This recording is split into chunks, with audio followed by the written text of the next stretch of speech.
Hello, sir. Prasad, sir. Dr. Yes, Prasad. madam. Yes, sir. I joined, madam. Yes, sir. Good afternoon, sir. Very good afternoon, madam. Do you want me to share my screen, madam, or later we'll do? Yes, sir. We will make you as presenter. So then you can present your screen, sir. 1 second. Okay.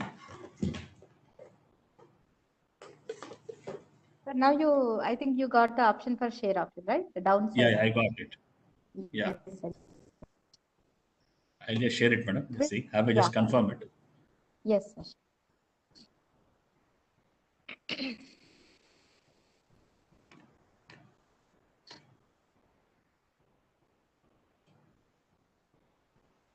Fine. Fine. Remote is fine.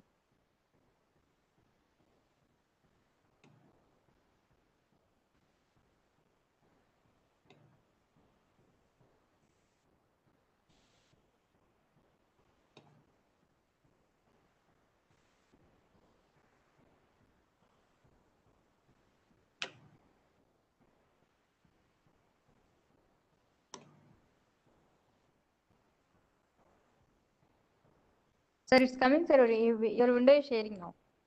Yeah. My presentation is there, no, madam? Yeah. Is my audio also okay? Yes, audio is very good and video also very good, sir. Right, madam. Okay, madam. Shall we start by 2:50? The participants just now, the previous session was ended by sir. Oh, no issue, madam. I'll be waiting till 2:15. Yes, sir. Thank you. Otherwise, participants, please join soon. Invite your other colleague participants also. So soon after, we'll start this. Fine. You can give me a call. I'll mute myself. You can please give Yes, me a yes. call. I can start. Definitely, sir. Definitely. Thank you. Right.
Hello, sir.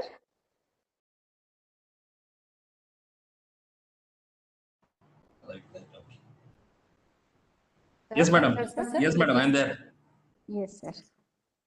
Yeah, I think we can start, sir, now. Dear all participants, welcome to the third session on second day. The session is on hardware for high-speed satellite data archival and processing using VLSI. Today here with us Dr. G. G. Prasad Garu from Karati. NRSC. I request Brinda Madam to give a short brief on the session speaker. After that, we will start the session. Over to madam.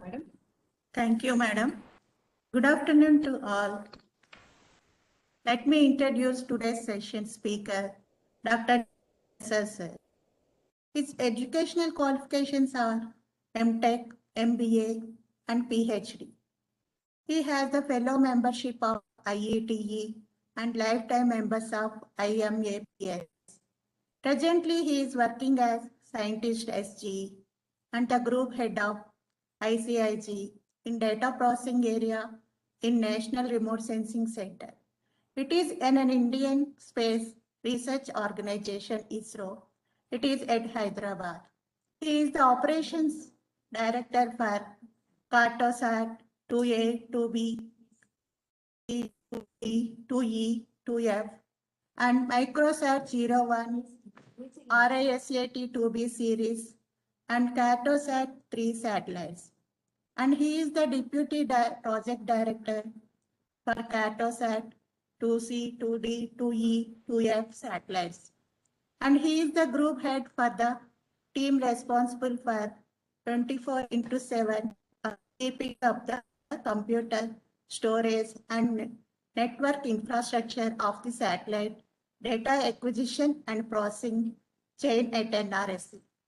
His works includes he established satellite WAN connectivity between South Pole Station, that is Antarctica Ground Station, and NRSC Hyderabad.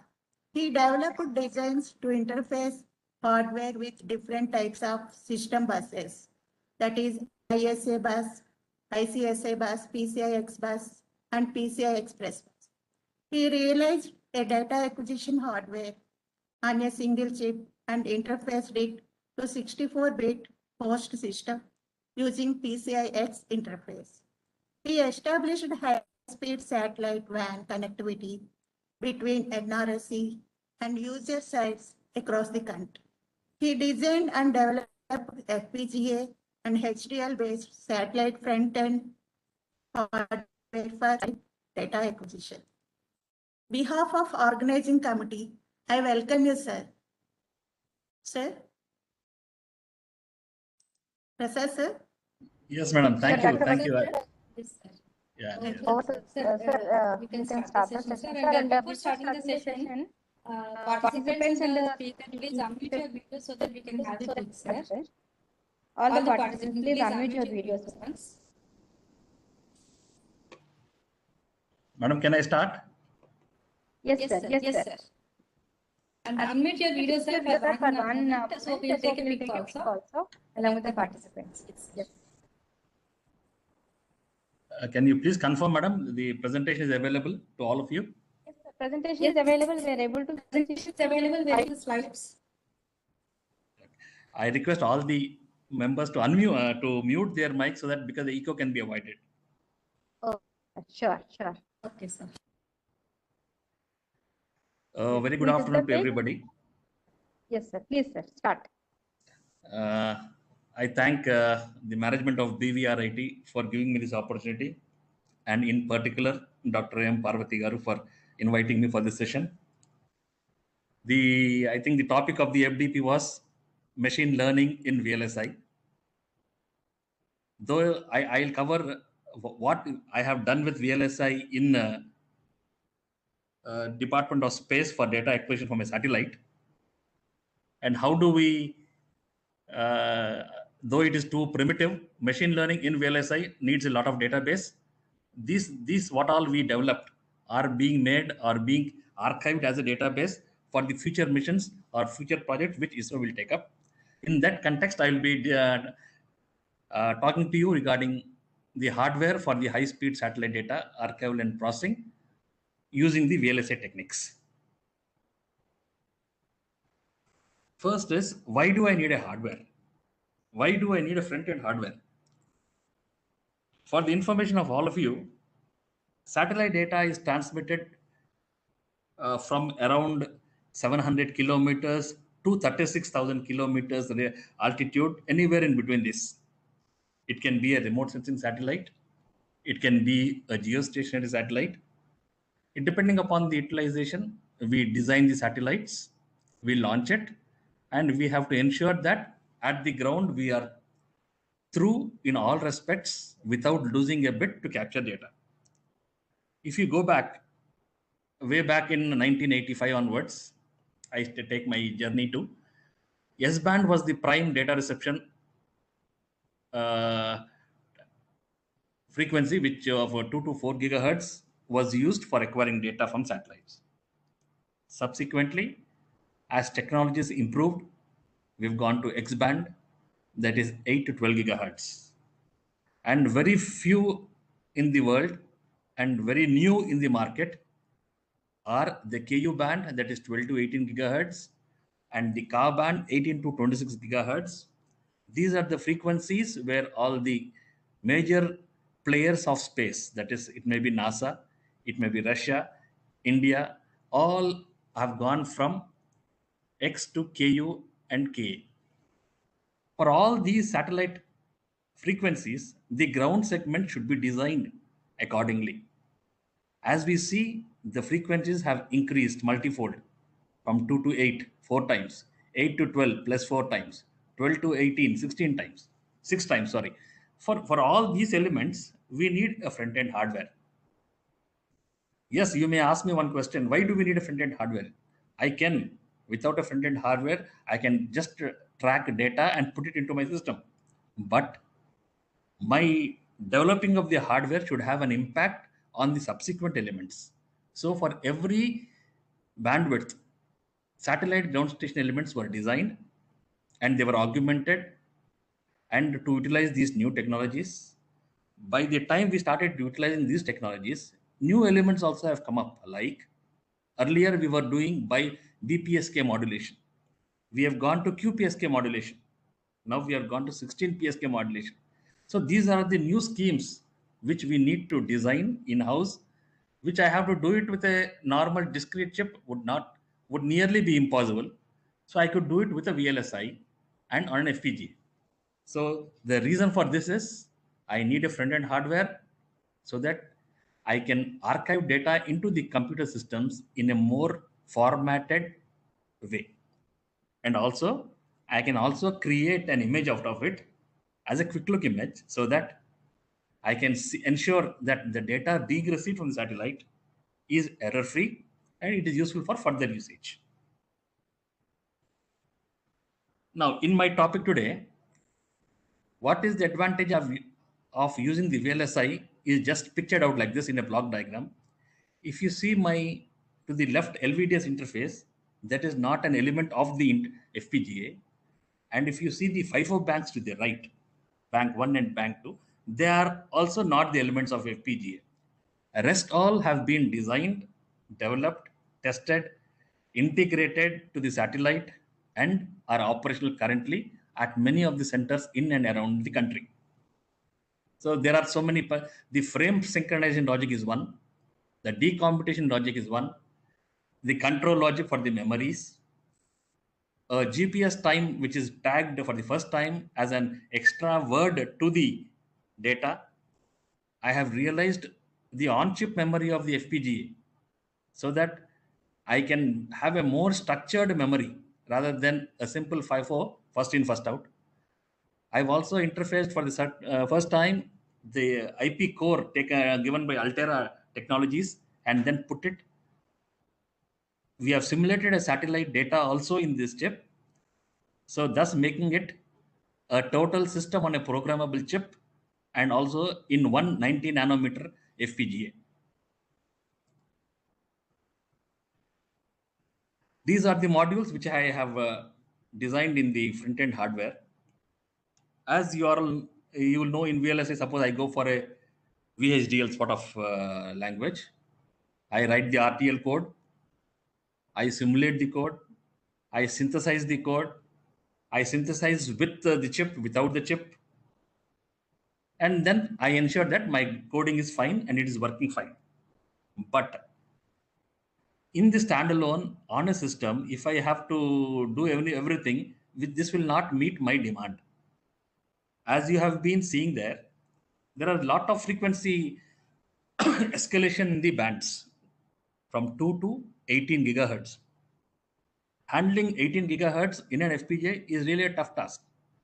You need to ensure that the PCB which is being designed to support this FPGA, to support these frequencies, to support this logic, and to support the system interfaces have to be lot of error free, and the testing should be what you call without flaw. Hence, lot of constraints have been realized or overcome during the PCB design for this. So I will just first take you what is the constraints we have faced during the PCB design. So as I was telling you, there are nearly 8 to 9 modules which we have developed in the FPGA, and the operating frequency was 66 megahertz from the system, that is from the system bus, and 18 gigahertz from the satellite. For these frequencies to be correctly used or impedance matched, I needed a 10-layer board. We have tried whether we can solve the problem with 6-layer board. No. So we surely needed a 10-layer board with having sufficient insulation, that is the ground planes, then distributing of the power.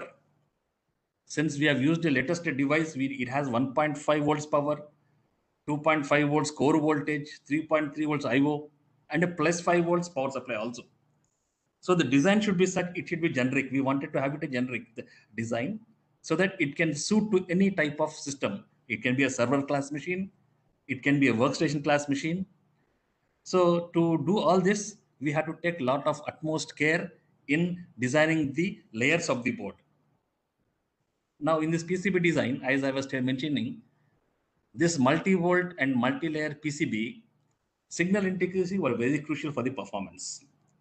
By signal integrity, I mean the fan out, the fan in, the impedance matching, all have to be maintained. And there were some constraints imposed by the IP cores we used and by the chip we used also. So because for the first time we have done a 64-bit motherboard design, it should be a 3.3 volt low voltage TTL compatible or a 5 volt TTL standard compatible. So we had to design the board so that it is compatible to both the types of motherboards. In order to ensure that the generic nature of the PCB is maintained, I have added 10 quick switches for the level translations. But when I'm adding a chip or a silicon on a board, there is a delay inherently built into that. There is the rise time, fall time problems will come into that. All these need to be addressed. I'll just show you one. Are you able to see the picture? If you see, this is the one of the layers in the 10-layer film which I have seen it. The quick switch is one which I've used to ensure that I will maintain 3.3 volts and 5 volts compatibility. The middle one is the PCI edge connector. It has also imposed some constraints on us for making the board. And the extreme right one is the FPGA. What are the constraints imposed? As I was telling you, read clock is 66 megahertz, and the write clock is depending on the satellite, which will vary from 2.5 to whatever the satellite will give. The constraint one was signals within each group should have lengths equal to the clock signal in that group. This was utmost care to avoid ringing. This, because of VLSI CAD, I was able to do this successfully by ensuring that the rise time and fall time were maintained. If it was a discrete component, suppose I use readily available components, I surely would not have achieved this. Then all these signals were to be matched within 0.5 inch. This was one more constraint given. We have successfully overcome that. Then coming to the PCI X standard, we have got earlier 32-bit PCI and 64-bit PCI. All these should be within 1.5 inches from the edge connector. This is the biggest constraint we faced, because the edge connector to the motherboard of the workstation or the server will surely be more than 3 inches, but we could overcome this.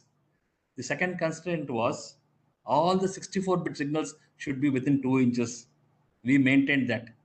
The very critical thing is the clock signal was only given a tolerance of 0.01 inch, which we went through multiple iterations to achieve the boards. I am showing you one more layer of the board. This is the FPGA. This is the FIFO.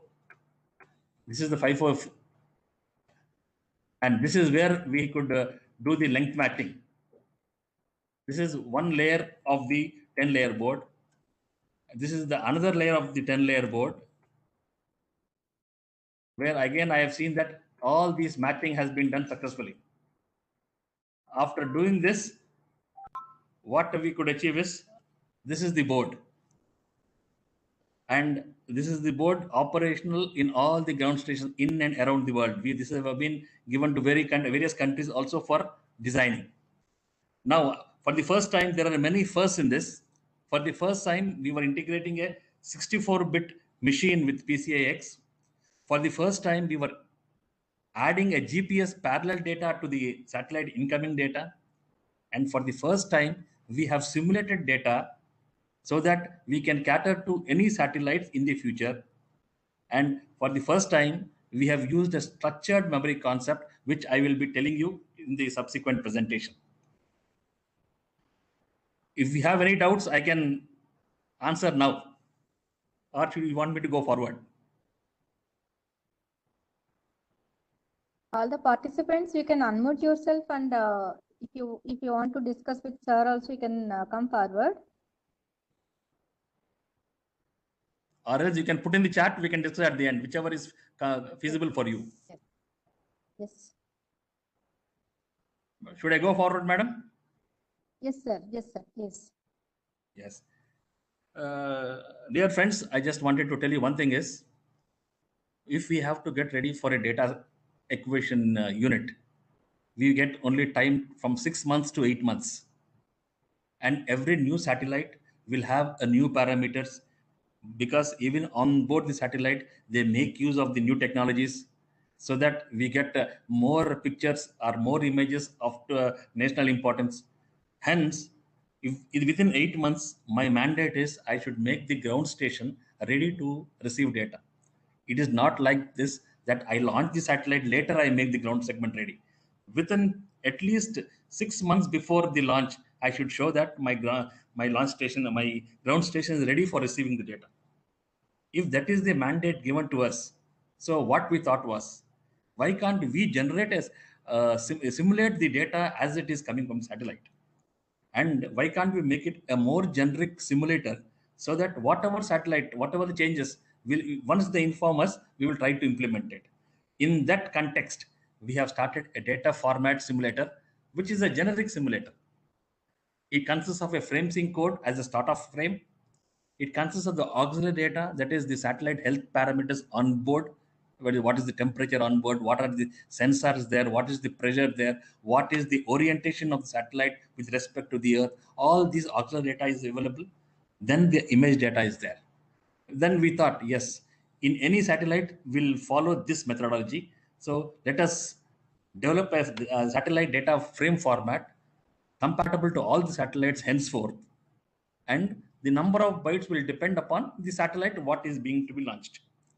Now, here to generate the format generator, what I have done is, I have taken only one crystal oscillator. As I was telling you, the latest is the Ka-band. It is from 18 to 26 gigahertz. So we thought, why can't we go back first, design first with the Ka-band thing and come back downwards, so that every satellite will be addressed. I just took an crystal oscillator of 2 gigahertz, and then using the PLLs, I have multiplied it to 18 gigahertz. and I have generated the data patterns of all the satellites available in space today. We have got nearly 30 to 40 satellites. All the satellites patterns have been generated, and configurable parameters, as you all know, FPGA is an important tool wherein reconfigurability is the advantage of it. We have seen that it will cater to all the existing satellites on board, and we have made room so that the future satellites also can be adjusted. Now, you can ask me one thing. Why should you generate it in hardware? We have seen earlier what was the scenario was, we would write a code and generate software for that satellite and store it in the hard disk. Whenever the satellite would be launched, we would call the data by instruction command fetch and then store it in the hard disk. And if the format is matching with the satellite, I will write I'll execute an application program and then start reading out data so that we will test the presence of satellite. This was too cumbersome. Software has to write a data sets. It may be in gigabytes. Normally, for 10 minutes of data, I get 125 gigabytes. I'm adding more storage. Suppose I can make only one pattern of data. I don't have multiple patterns. I need to test all the bits. I may not be able to do that. So it was a bit limited in resources. So you need to have a computer system which is very powerful, which is an overhead on the cost. A driver software, if I have to do it on a system, and it should be a handshake between the hardware and software. Then only I could get the simulated data for a particular satellite. To avoid this, what we have done is we have taken up that hardware simulator. And what is the advantages? Depending upon the input parameters, I will generate the satellite data of different formats for the satellite. I will only enter like a lookup table. I will enter the inputs for the satellite. And if the satellite is configured, the hardware will go on generating data until I stop it physically or terminate my program. So here, what was the advantages? I don't need a computer system. The hardware generates any type of data with only a coding, and this can be operated in standalone. I only need a cable just to connect it from the output of this formatter to the input of the data acquisition unit. So this has helped us a lot in solving many problems in the ground elements, because the data reception is a super heterodyne principle. The local oscillator will change, the mixer will change, the demodulator will change, then comes the bit synchronizers will change. So all these for different satellites, if I have to do it, it is very costly, and it will have only a limited features. We had developed this with many features. What is the advantage I gained is, so these are the results with which the simulating outputs. You can just see the simulated data output. These are the multiple frames here. These are the multiple lines. I told you data will be of the order of 125 gigabytes for 10 minutes in Ka-band. Now, I use this card. What I do is, because this has got the function of the format generator, I will upconvert this data. Suppose I told you I used a 2 gigahertz oscillator. I want to transmit in Ka-band. I'll upconvert it so that it reaches the frequency of 18 to 18.5 gigahertz. I'll modulate it. Suppose I want one modulator.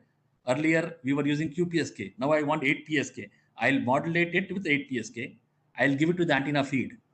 And in the down chain, I'll demodulate it, down convert, and bit synchronize, and again archive this data. That means because of the VLSI techniques, a single board will send out the output and receive input. By this, I am validating the total ground station. I am seeing that if there is any problem, I will attend to that before the satellite is launched.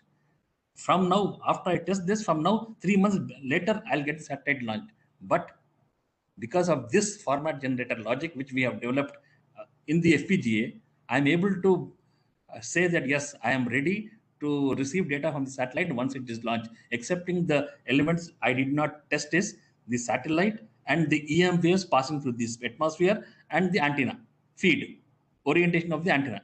Excepting those three, all the remaining elements of the ground station were tested. And to see how it functions, the power spectrum also was maintained. It was very good, and we had no the transmitting power, depending upon the transmitting power, I can tune my reception power also. The advantage of this is, of the FPGA which I used, a 19 nanometers, 25K logic elements FPGA, I have only used 545 elements. And my IOs were 4 only out of the available 707. I could achieve a speed of 205 megahertz. And the power consumed was 200 milliamps. If at all I had to do this on a separate hardware, I need a board of nearly 12 centimeters by 12 centimeter board. I need nearly 30 chips I would have required for this. And I would have what you call a cable running to integrate it to the hardware. So I avoided all this and then put it in the FPGA. This is possible because I had this VLSI usage of VLSI in my design. So this is how we are ready for the data reception, and I have simulated a satellite and ensured that the total ground station is ready for data reception.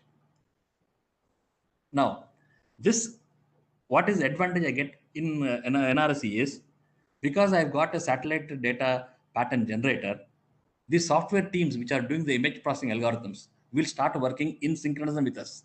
That is, they need not wait for the satellite. I will give some grayscale pattern.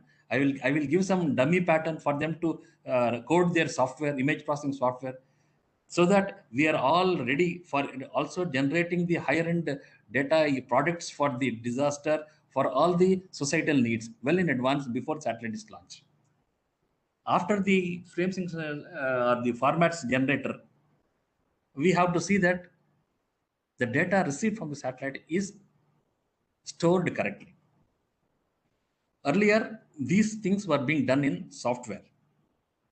So using the advantages of the FPGA or the VLSI designing, we thought, what is the advantage we can give it to software by doing these things in hardware? So we had a debate. Yes, we told that we will give you a frame structured data so that software can have a lot of time to do many other processes. Because nearly 74 types of algorithms will be applied on one data set to make it user friendly. So we thought we will try to offload you. We will try to do some of the works in hardware. And in that pretext, what we have done is we started a frame synchronization logic. This, what we have used a feed forward technique. What is the advantage I gained by VLSI is, all the registers are defined by me in my coding, and I can mask the registers if I don't want to. Suppose I just put 0 to n, my frame sync code is 32-bit, rest all I can mask. If my code is 128-bit, I can use all the 128. If you see, as of today in the market, you don't have any synchronization logic more than 128-bit. If you want to have more than 256-bit, I have to cascade 2 chips, which consumes a lot of power, which consumes a lot of silicon, which consumes a lot of cascading delays. All this can be avoided. So what we thought was, yes, first thing is, let us format the data, taking into consideration the next upcoming missions also. And we made a generic format synchronizer so that it compares bit by bit and it gives a score, so that the level of matching the input data with the reference data is ensured and gives us the structured data, a more structured data compared to the earlier machines. If I compare it with what was being done earlier, for the information is, this is the advantage what I could get because of the FPGA design. Earlier, what I would do is, I told you, we had a 128-bit chip. I would load the reference value into the chip. Because data is coming at the rate of 2.8 gigabits per second, I can't play with the data when it is being downloaded from the satellite, and I can't afford to lose 1 bit of data. So what I would do is, I would compare the first 32 bits of data, and then rest 48 bits, I would preserve it for some further usage. Then the remaining 47 bits I would compare. This is not a true comparison. This is not a true correlation.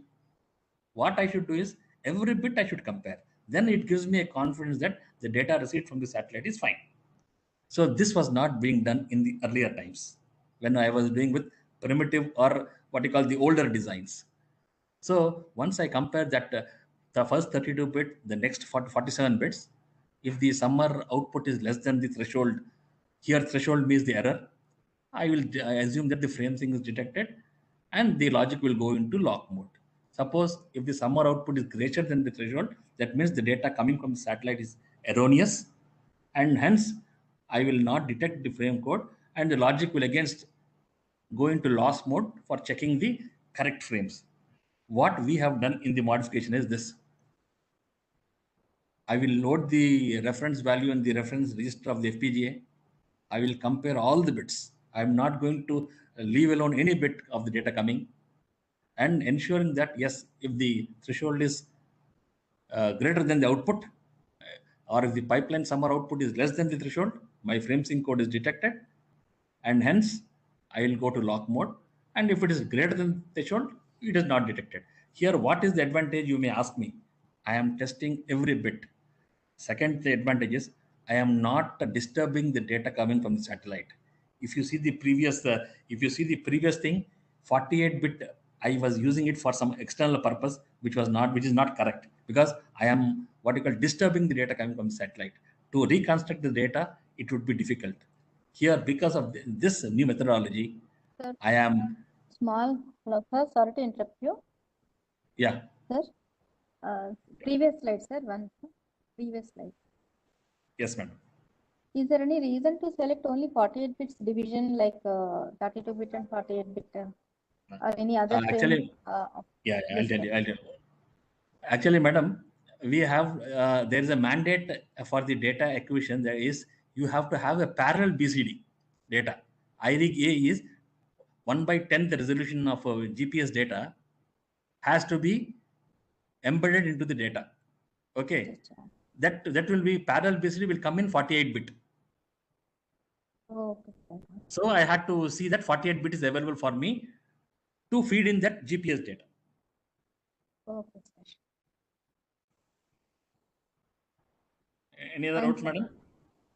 That's it, sir. Fine. Right. So by the new method, what we could gain is, yes, a thorough comparison or thorough correlation, 100% correlation. And more importantly is I am not disturbing the incoming data from the satellite. This will be useful for me when I archive the data, and if I have to reconstruct it from the system, I will have very easy method of reconstructing data. This was the advantage I gained. And because of this, we adopted a new strategy. First, I will wait for the first frame. I'll see, yes, whether this is a false sync or a correct sync. So I'll sync it in the second frame. Third frame also is a correct frame. Then only I will see, yes, the data coming from satellite is the correct data, not a false data. We have divided it into 3 modes. First, it will be in the search mode. After 2 frames, it will go to check mode. After the third frame, it will go to log mode. What is the advantage I got here is, with this multiple frame strategy method, my performance was always 99%. Suppose there are 1 bit data error coming from satellite, it was 99%. Normally, 7 bit data errors coming from satellite also is 99%. Whereas in the earlier method, it would go down. It was, if you see, with 4 errors coming from satellite, it reduced to 0.90, and with 7 errors, it reduced to 0.087. This is because there are no total comparison in the partial method. The data may be good, but because I have not compared everything, also there may be a reason. So the advantage we gained was 99% data validation was done here. And what is the time I gained is, if I, with the previous frames, nearly double the time I gained. If you see the fourth row for a 200 megahertz thing, I could achieve the sync in 1 or 2 microseconds, whereas with the old method, it would take 409. By doing this, what am I gaining is I am giving more time to the software team. Because if I would take 409 microseconds for syncing, software team would have reduced time. Now, by doing it in 1 or 2 microseconds, I have at least 307 seconds I am giving them to do their logic in real time. That is the advantage I got it. This is this. One doubt, sir. Yeah, go ahead, madam. Previous slides where we have a table called performance on Yes, ma'am. what parameter that this performance is measured exactly, sir, that 0.99, 0.9. Can you please be louder? Sir, the parameters which we are having here now, sir, on what parameters did we analyze this parameter, sir, this comparison?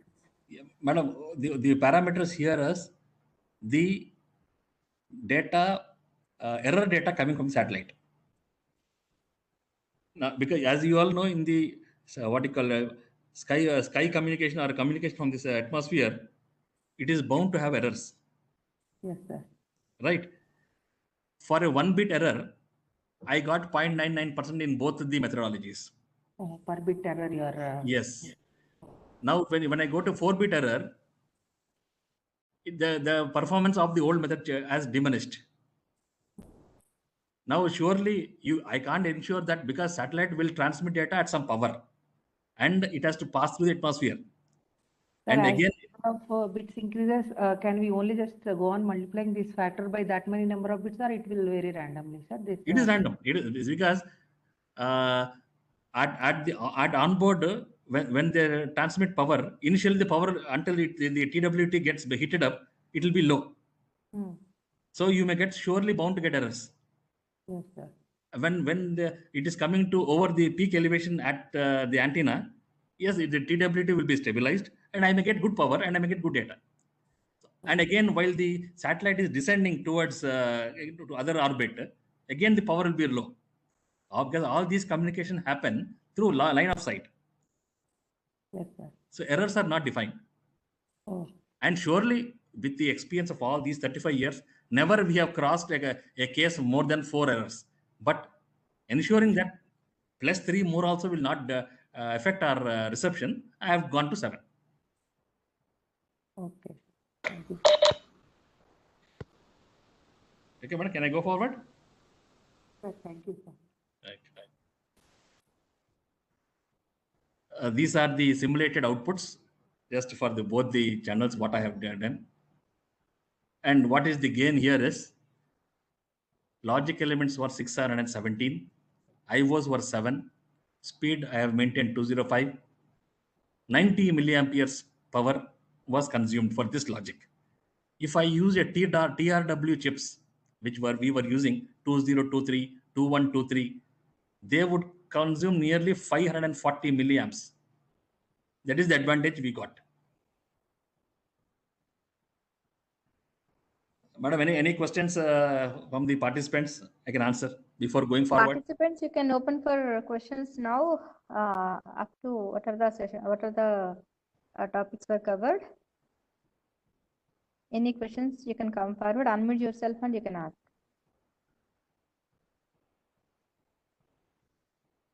I think we can go ahead, sir. Yes. Yes, right. Yeah. So what was the advantage we gave to our software is we wanted to give you a more formatted data. Yes, we were successful to this extent. Yes, we would frame synchronize and give a structured data so that they don't do the frame synchronize in the software, and ensure that yes, data is being archived for them to do many more what you call processing algorithms to be implemented. As I was telling you, we are working for the first time with a 64-bit motherboard. Then we got an idea. For every write clock, if I write only 1 byte, is it of any use? What we wanted to take advantages. Yes, when I'm doing it on a hardware, what is the additional advantage I can give it? If I use one write clock for an 1 byte, it is only a byte clock. Suppose I'm using a 16-bit word, still it doesn't give much importance because I'm working with 64-bit system. Then we thought, why can't we go for 32-bit word? 32-bit word by then was totally matured. We thought we should go something beyond that. Then we thought, why can't we make our write clock equivalent to 64? Because we are operating on a true 64-bit system, and we will see that 64 bits, that is 8 bytes forming a Q word, will be the mode of interface to the system. So for the first time, we started interfacing with a 64-bit word, that is nothing than a Q word. Here, after the frame detection, I have converted the data into 64-bit word. Each word is 64-bit. Serial to parallel conversion is, then I thought, yes, because in one write clock, if you can write 8 bytes of data, that is something good chunk of data for the software, because they need a contiguous space for their processing. Yeah, and when we are doing burst communications, yes, you get lots of volumes of data at one instance. So keeping that all into consideration, I thought, yes, 64-bit is a good trade-off, seeing the technology available at that time. So we have generated 64-bit keywords. What are the advantages? Number of bytes per word is 4 in 32-bit. Now we are getting 8. So what it reduces, number of memory writes were reduced to half. That is, in one clock, I would write 8 bytes. I just took an example of a satellite which has got 2400 frame size. The time for 1 byte was 40 nanoseconds. One frame would write in 96 microseconds. Now, if I use for writing this in 1 megabyte FIFO, it costed me 41.9 milliseconds. I will write 16384 keywords. It means it is half of the D words. What is the advantage I got with that is frequent access to the memory cells and hence the more power consumption. Here I have got only half of the access to the memory cells and reduced power consumption. As you all know, whatever toggling we do it in a chip, for every toggle you have some ratio of power to be consumed. So the toggling the number of toggles which go on will decide our power consumption. Here I reduce it to half. This is in terms of write. Now what is this giving me scope is for parallel operation is here. I told you this is the 66 megahertz was the read clock I was using. That is 15 nanoseconds for one keyword. For write of 41.9 milliseconds, and this writing would take 1.97 milliseconds.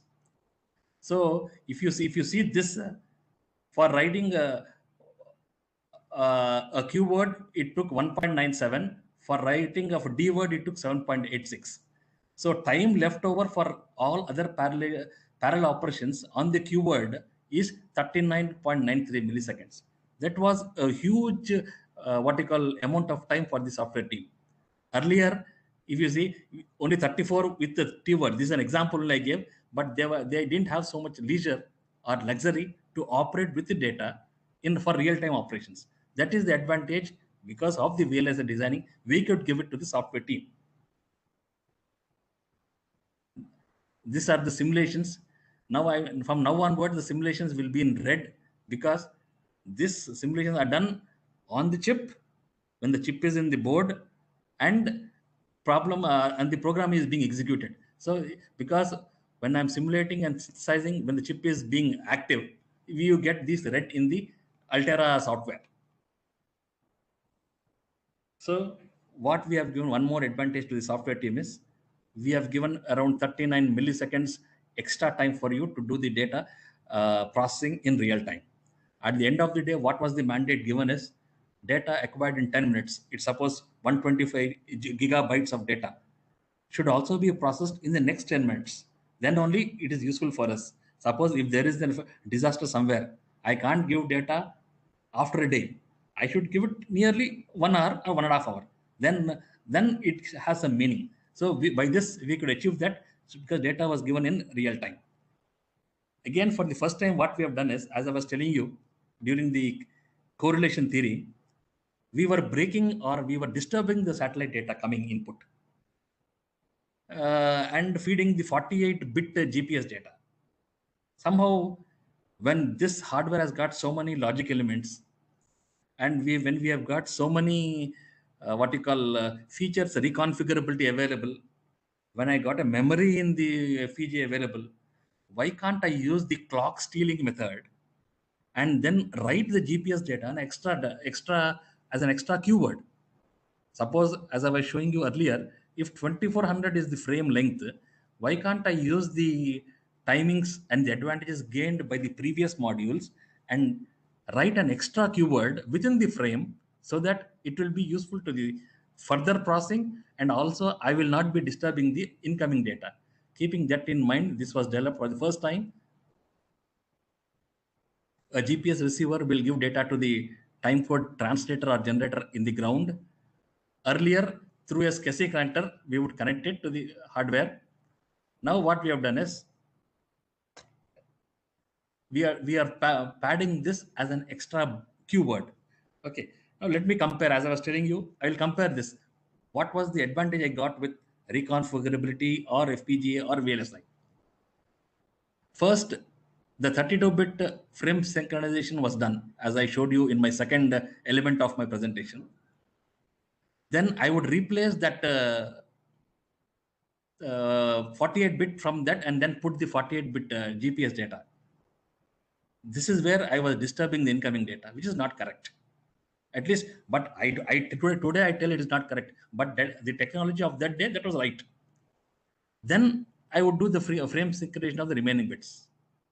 Now, taking advantage of this FPGA, what we did is 128-bit total I'll correlate. I'll convert it to serial to parallel data. Here I will add additional write clocks for timecode tagging. This is where I used the coding and to generate an extra clock to write the keyword as a GPS data. Then I would write the GPS data as extra word at the end of each frame. That means for a frame of 2400, I will add one keyword extra, that is 2401. If you see this diagram, the simulation results here, I have shown you here. This is the keyword clocks. These two are the extra keywords which we could get. This is the advantage of the reconfigurability we have used in our FPGAs.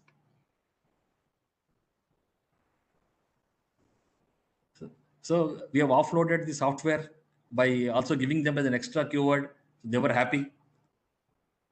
Now, if you see, I need to have less power consumption. As I told you, the board size was very small. It had to fit in any of the systems or workstations, because the design should not be centered around one system.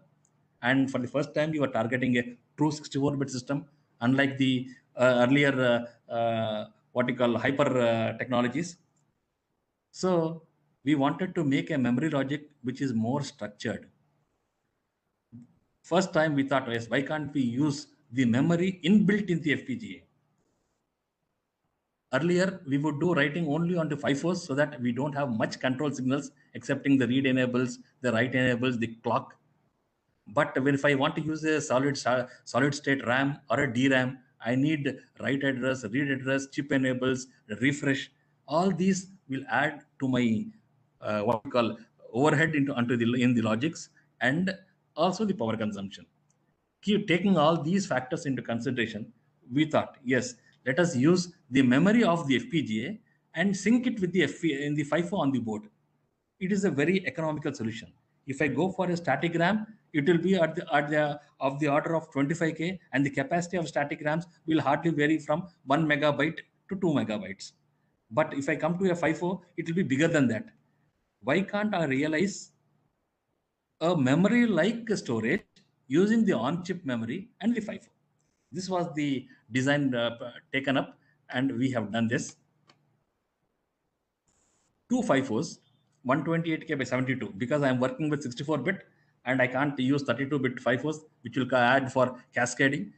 We have taken 128K by 72K by 72-bit FIFOs, and we have used it in the depth expansion. That is, only after one FIFO get full, it will go to the second FIFO. Like that, we made two banks. So totally 4 FIFOs were used. This is the diagram how we first the FIFO 1 will get filled up, then it goes to FIFO 2. When this FIFO 2 goes to write mode, the FIFO 1 will be in the read mode. This is called alternate buffer concept. Using this concept, we thought the same concept can be built in the FPGA also. So this is how data received from the satellite will go to on-chip memory. Then it goes to the FIFO banks 1 and 2. Then it goes to the host system. So what we have again decided is the on-chip memory also, we have partitioned it as 2 on-chip memory banks. One bank of 1K and second bank of 1K. Here, this happens is, here within the chip, since it is the addressing, the control signals, the data is within the chip, the latency is very less. It is maximum with respect to the logic blocks. I can do all that, and I have done it. We could write 1K memory of data, then shift it to the FIFO bank 1, then go to on-chip memory 2 and write it to FIFO bank 1. Like that, in a synchronized way, from the on-chip memory to the FIFO banks, data was written, and we ensured that data bit, even a single bit of data was not lost. Just for your information, if I would not have used the on-chip memory, suppose by virtue of noise, by virtue of surge, I lost one clock, suppose, data written in a FIFO will go heavy because it's only dependent on the clocks and the control signals. One clock miss will garbage the whole data. Whereas in this design, one clock miss, suppose I get a one clock miss, I will only miss 1K of data. The rest, all of the 2 megabits, rest all is ensured. That is how we ensured that we had no data breaks or data garbage in the design. Now let me compare it with the earlier method, or what traditional method, wherein I don't use an FPGA. I would use a 32-bit parallel data. I will write FIFO write enables. Then I start writing into the external FIFO. I will monitor the FIFO control signals and then initiate the read. Once the read is initiated, it will read out data and will data transfer to the host. This is very simple because there is no what you call synchronization required. Only I need write enables or read enables, write clock or read clock. Then data is. But the problem comes here is, whenever there is a problem with the, suppose there may be a noise on the signal, a glitch on the signal, a write enable goes low because of a glitch, then I don't have data continuity there. To ensure that, we have gone to this method. First thing is 64-bit data. I will write it to the FPGA memory. Then I will initiate the FPGA read memory into the external FIFOs. I will start filling up the external banks. Then once I write into the external bank, I will monitor and then read out to the host. This way, this is a bit complicated. It was complicated. It took nearly a lot of time for us to realize this, because we had to do multiple testings here to ensure that this is error-free, and also design should meet the chip of what you call standards. I have got only 25K logic elements. I should not exceed that. 80% of that also I should not exceed. So all this, taking all this into consideration, we could see that yes, we have met the memory requirement, and we could build a very called structured memory using the on-chip memory and the FIFOs.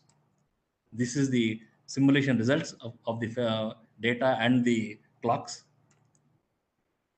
Now here is what is the gain I got is 573456 bits of on-chip memory I have used. Of the IOs of 64-bit, it supported 2.5 megahertz write clock and 15 megahertz read clock. It was built in at the clock rate of the logic blocks. So we could give a data which is error-free for ingest and for software processing in this way. Yes, any questions from here?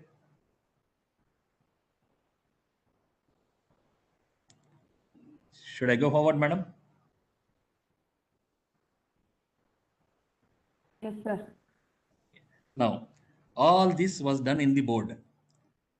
And I was telling you that we are using for the first time a 64-bit system. Itanium's processor was the first time introduced into the market that time. How do we interface it? Now, if I want to use a PLX chip, again, I have to have a microcontroller for what you call, for loading the firmware. And I need some drivers. I need what you call extra board space. My board space will increase, and this should go on into the PCI X. Then we thought, since this FPGA still has got some resources available to us, why can't we go for an IP core, intellectual property core? So we went for an IP core, and we started building that IP core into the FPGA. And it was a 0 weight state PCI core with the backend design given to us. We have customized it to the FIFOs.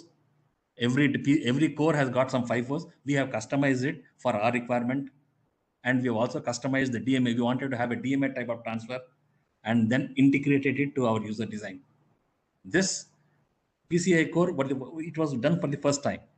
And having a hard core is difficult to write a wrapper. So we have gone for a semi-hard core so that we can also modify some of the designs. We have taken a semi-hard core and then modified to our requirement. We have targeted so that at least at any point of time, 2 channels, that's 2 into 200 megahertz channels will be coming and then interfacing to the PCI. And this is the flow chart. What we have seen is, yes, we're done. The channel is idle when no DMA is progress. It has got a DMA registers. Once I write into the DMA registers, the engine will start. It will be indicating busy when transfer is going on, or we forcibly stop it. When all the data is being transferred, it comes to the idle state. We have options here to stop and error. This we have added a wrapper to it so that to make it flexible to us. I want to compare, as I was telling you, if I want to use a PLX chip or some other chip or a SCSI interface for suppose, till then SCSI was in lot of demand. First thing is I need a HBA card, a host bus adapter to be put into a system. And that host bus adapter, I have to load the scripts. What is the SCSI type of, is it SCSI 2, SCSI 1? What is the data rate I need throughput I need? All that firmware should be loaded from a microcontroller. If the device is identified and configured, then I run my application program or driver. This will go on for transferring data. As you know, the property of SCSI is whenever I change a slot, it follows the daisy chain method. 0 to 127, it can take anything. So whenever I reboot a system, also there is a possibility because of the arbitration logic built into the systems, it can change the SCSI ID also. So this was a bit confusion, or there was a concern for us. So we thought we will go with the PCI Express and we will hard code the PCI slot with what you call OEM given device ID. And we ensured that wherever I put the card, any of the PCI slots I put the card, the device ID is maintained. Then I would run my driver application and see that the data is transferred. Here, I didn't have any problem of card detection. In SCSI, there is a problem of card detection, and we had tough time in detecting the cards. Here, this is a very important thing we have used. This is to the extreme right is my card where I could what you call device memory and then the DMA. In the kernel, that is in the RAM, what I have done is I have made a circular buffer. As I told you, 125 gigabytes of data being transferred to the hard disk is not a small task, and the speed required will be very, very high, and it should all happen in real time. At 10 o'clock data starts, by 10:10 everything should be archived error free. So what we have done is we have made a buffer in the generic circular buffer using the device driver, and using an interrupt handler interface to the DMA, we started writing data into this. Once the data is written into this, one IOCTL system call would take data and put it in the buffer space. So this was a parallel and synchronized activity going on from my card, that is the DMA, pushing data into the RAM, from the RAM writing into RAM, readout of the RAM to the secondary storage disk was all done in synchronization, so that if there was any problem, I would get an acknowledgement from the interrupt. Yes, if I don't get an interrupt, it is in loop. If I get an acknowledgement, yes, transfer is going on. Such a way we have seen that volumes, terabytes of data has been acquired till date. And if you see the comparison, I have used a modular PCI core, and I compared it with all the fixed PCI core and standard and ASIC also. ASIC is surely a superior thing compared to modular, but at what price? ASIC is surely a costly affair. Whereas a modular PCI core is not that costly affair, and all the more is it was fitting into my class of things. It was fitting into my FPGA. It was available with full complexity for my resources available, and it was also meeting my bandwidth and throughput demands. These are the PCI bus simulations within the computer and the server also. You can see the burst transfer going on here. These are multiple bursts of transfer going on. And what I achieved is I would get 220 megabytes per second. And as I told you, we were using a semi-hard core. So we have partitioned the buffer which is given by the IP into 2 into 8K so that it meets our throughput. Now, we have given data in a structured way, 64-bit word. GPS detection is not required for software. And I've given memory data in a what you call a structured memory way again. And I've given it in real time using the technologies available. Data is available with lot of time available to the software developers for their processing algorithms to be implemented. What is the advantage? You may ask me, what is the advantage of VLSI in this context? Yes, my main advantage, what I gained is I could acquire the data in real time. I could use the resources available in the FPGA for formatting, format synchronization, 64-bit conversion, adding additional clocks, and interfacing it at the faster rate to the system. Okay, now I'll just show you the test setup and results.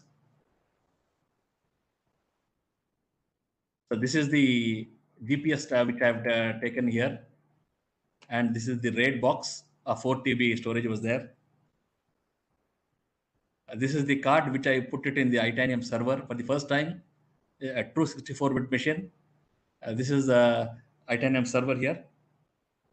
Another view of the card, just for the information of all of you. This is the terminal where I would interact with the card.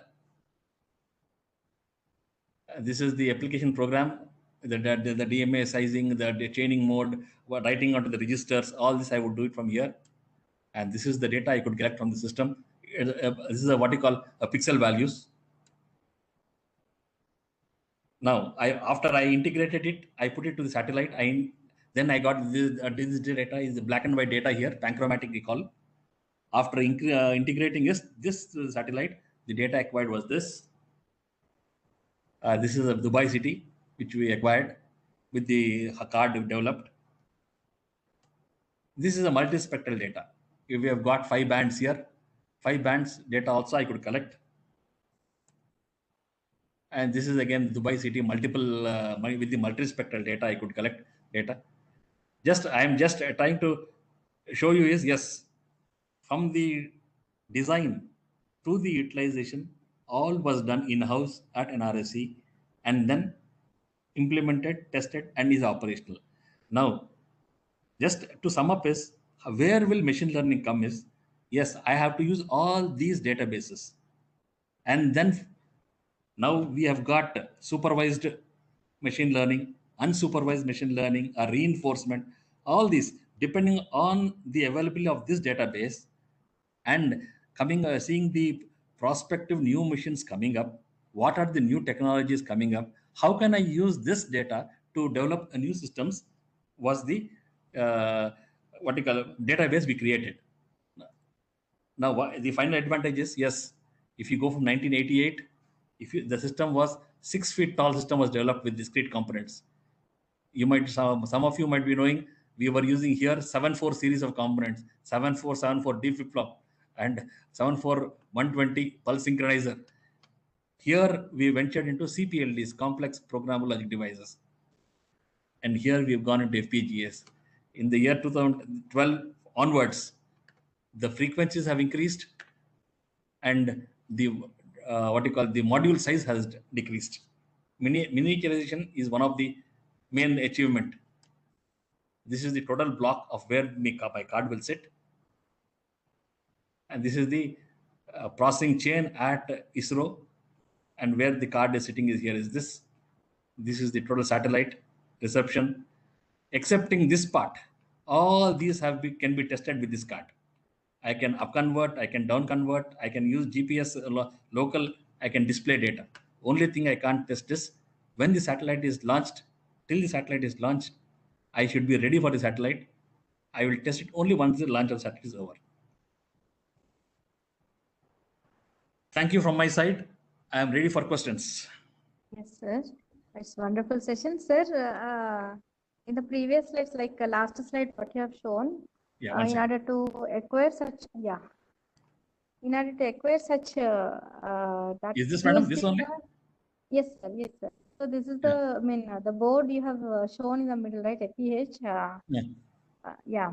So in order to acquire that much of data and to process on the board, how do we know? How do we get into know that which board is fit for the kind of such operation like that? Initially, how to select the board?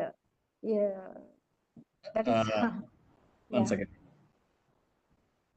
Here, madam, you just see this. Here, board selection is not important. How much technological developments is happening and how much am I using technology? I'll just give you an example. In 1995, madam, you might have heard programmable array logic was there. Correct, correct. With the programmable array logics and the discrete components, like we had a static RAM of 2K by 8. Right. We had a dynamic RAM of 128K by 8. See, Correct. so that time using the technology available, I needed 9 cards of nearly 20 by 20 size. Okay, with the technology available here, I need only single card. That here you got the CPLDs. Okay, Right, here I moved away from these logic into CPLDs and I reduced my card into a single big card, 20 by 20.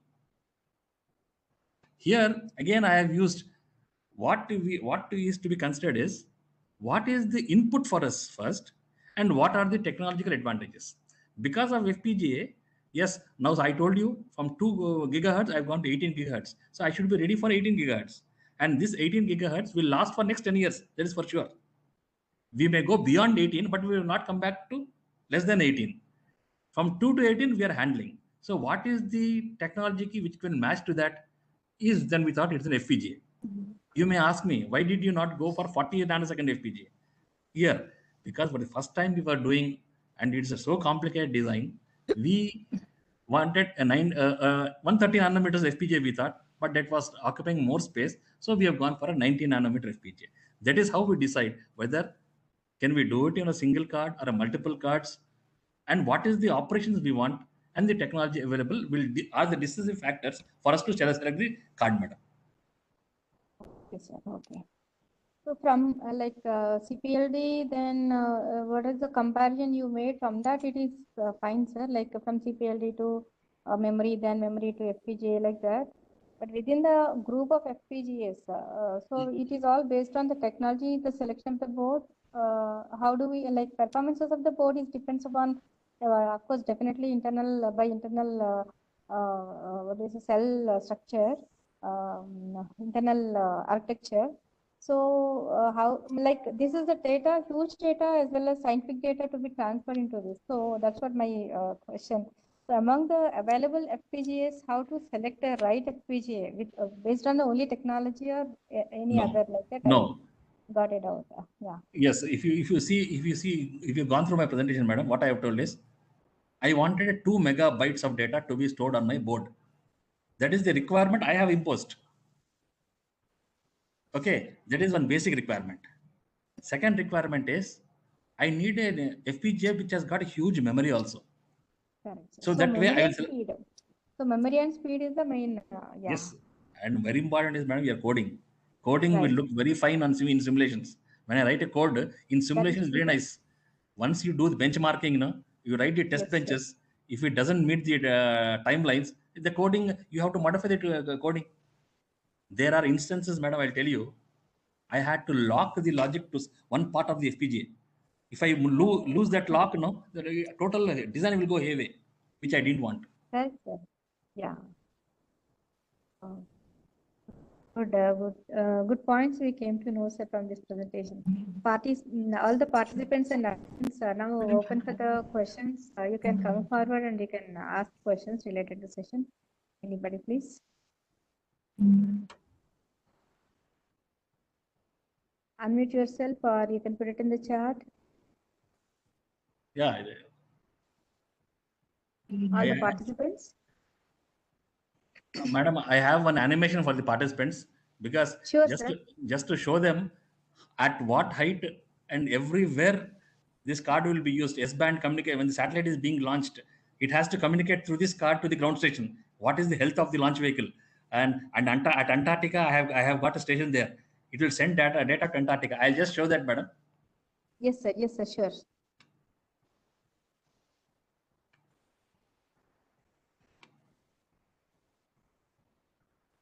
Liftoff will start in T-minus 10 seconds.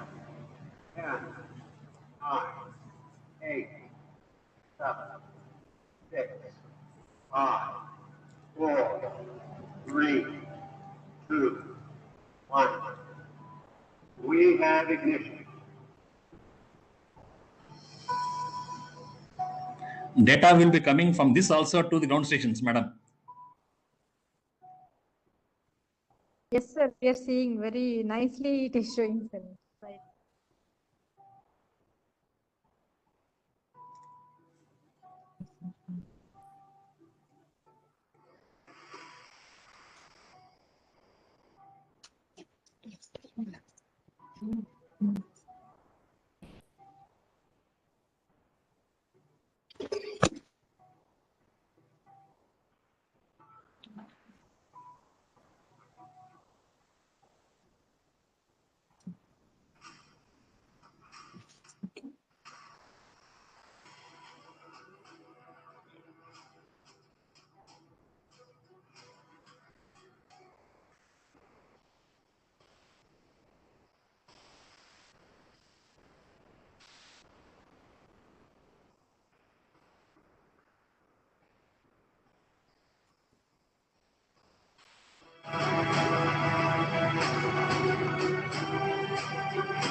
Yes, madam. I am through.